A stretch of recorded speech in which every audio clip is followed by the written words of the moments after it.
Соединетите држави нема да ја достигнат целта која ја постави председателот Џо Бајден. До 4 јули, денот на независноста, да бидат вакцинирани 70% од возрастните американци. Проблемот не е во достапноста на вакцините, туку во двоумењето кај дел од населението. Во САД бројките на ново заразени се на најниско ниво од почетокот на пандемијата во март 2020. Можеби тоа е и причината што се помалку луѓе се заинтересирани за вакцинација. Најголем проблем – младите американци. The country has more work to do, is particularly with 18 to 26-year-olds. The reality is many younger Americans have felt like COVID-19 is not something that impacts them, and they've been less eager to get the shot. Белата куќа призна дека нема да се исполни целта 70% вакцинација до денот на независноста, но соопшти дека тоа веќе е постигнато кај американците постари од 30 години. Освен кај младите, стапките се пониски и кај афроамериканците.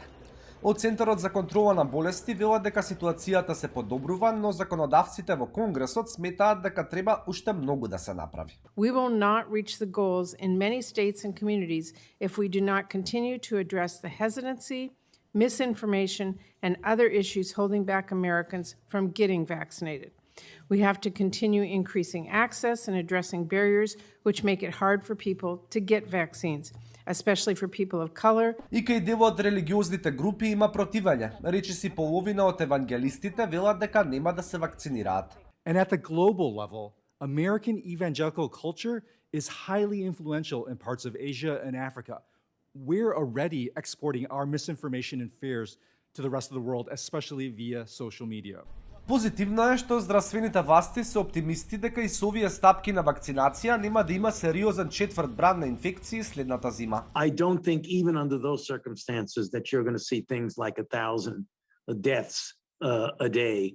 I think that is a bit much, but there is a danger, a real danger, that if there is a persistence of a recalcitrance to getting vaccinated, that you could see localized surges.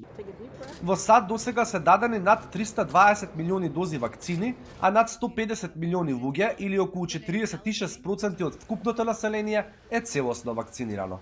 Бидејќи домашните потреби за вакцини се задоволени, Соединетите држави сега се насочуваат кон помагање на други земји. Но и целта да бидат дистрибуирани 80 милиони дози во странство до крајот на месецот веројатно нема да биде остварена поради логистички проблеми. За Алфа, од Гласот на Америка, Никола Крстик во Вашингтон.